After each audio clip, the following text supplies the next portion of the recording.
Welcome back to Stray Trains. Usually on our roads, most lanes are one way. However, there are some exceptions, such as in side streets, parking lots, even in driveways. In this video, we're going to take a look at the railway equivalent, being bidirectional tracks. In particular, we're going to take a look at the different types of bidirectional track running that we have on our network, and even how to identify them. Hope you enjoy the video.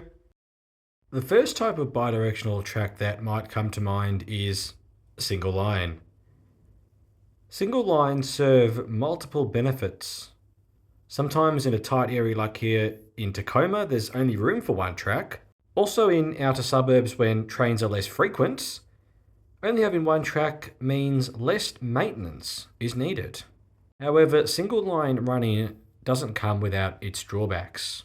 For instance, if a train heading towards the city is occupying the track like we see here, the next train travelling towards the suburbs must wait until the city-bound train has cleared the single track section and is back onto duplicated track. A key feature of single track running is a turnout. This is where the single track goes from one track to two thanks to a set of points. The points are then moved to allow for the train to run on the correct of the two tracks once it has completed the single line running section. The next type of bidirectional track running we're going to take a look at is terminating locations. Now, quite literally, this applies to the end of every line. Of course, once a train terminates in the suburban location, it's on a set of tracks and driver must switch ends and then run back to the city. However, terminating locations cover many more stations. Some of these stations include Epping, Newport, and Westall. Although we're going to take a look at maybe one of the most interesting terminating location stations on the network, and that is Dandenong Station. You may have even seen a Dandenong service. Though what makes this station rather cool is that it has 3 platforms, and all 3 tracks are actually bidirectional, making for great operational flexibility. Let's take a look at trains running in both directions on all 3 platforms.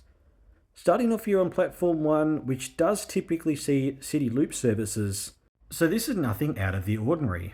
Trains running in the other direction on platform 1 is actually also fairly common. Generally late at night or during night network on weekends, Cranbourne trains only run between Dandenong and Cranbourne.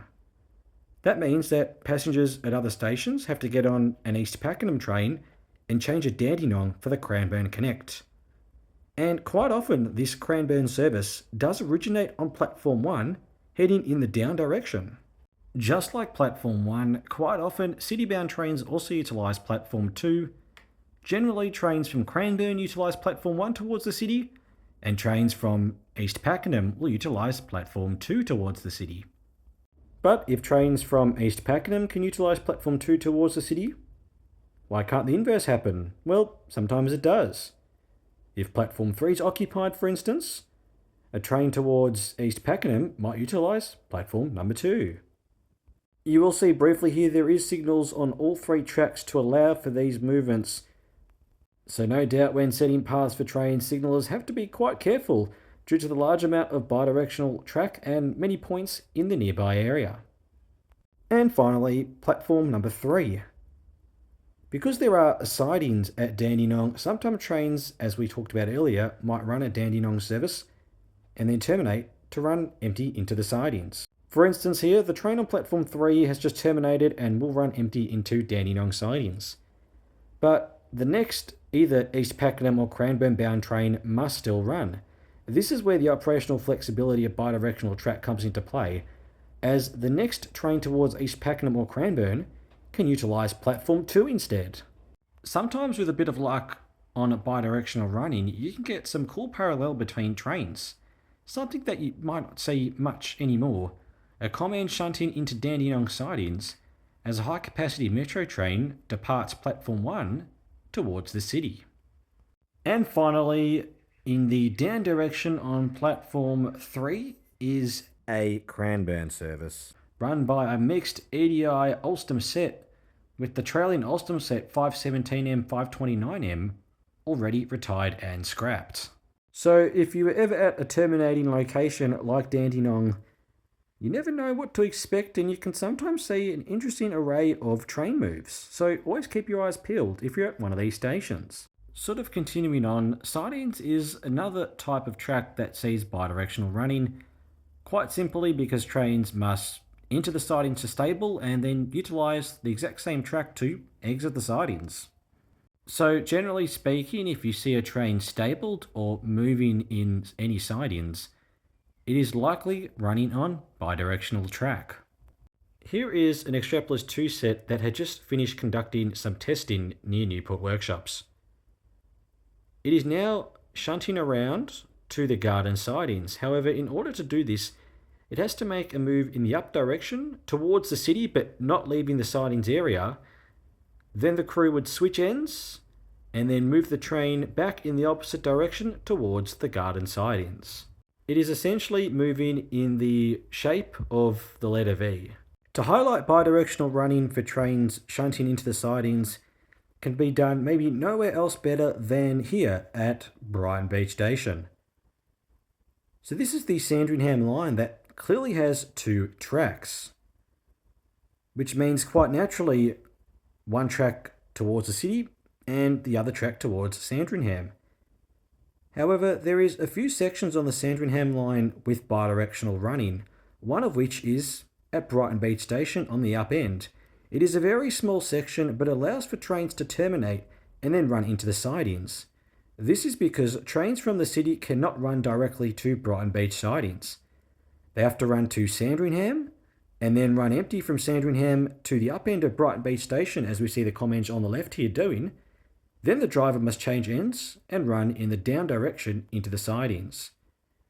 This allows for parallel running with just two tracks, which is kind of contrary to what would make sense.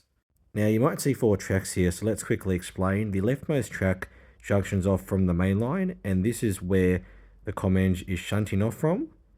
The second track from the left is actually disused, so you can essentially ignore that track. The track second from the right is the up track, which is the track towards the city. This is the track that the train on the left that shunted off on switched ends a little bit further up the line. And then the rightmost track, where the train currently is on now, is the track towards Sandringham. Now, unfortunately, we didn't get the perfect parallel here, but it still illustrates the point. CBTC, or what the government likes to advertise as high-capacity signalling, is Melbourne's newest type of signalling that allows for bidirectional running. For instance, here at Hawkesburn, trains on conventional signalling on the left track must run towards Caulfield. Trains on the right track here must run towards the city. However, that is not the case with CBTC. Atypical to the norm, we have a test train from the tunnel terminating at Hawkesburn Platform 3 on the down, and then from Platform 4, a high-capacity metro train will depart on the up, the inverse to normal running. Just like how you travel on the left-hand side of the road, the same quite often applies for track when there is only two tracks and it is single line running, one in each direction, and it is the left-hand side that you travel on. There are a few exceptions across the network, such as at Westona Station, but this is no doubt such a weird sight to see as it goes against all conventions and norms in Melbourne. So to conclude, there is a lot of bidirectional track running across our network. Some pretty major sections, others very small, only a few meters long.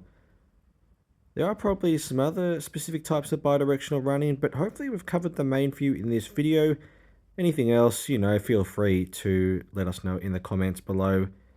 Nonetheless though, thank you so much for watching. Hope you've enjoyed the video and learnt a thing or two about bidirectional track running in Melbourne. And I think we'll leave it at that. Cheers.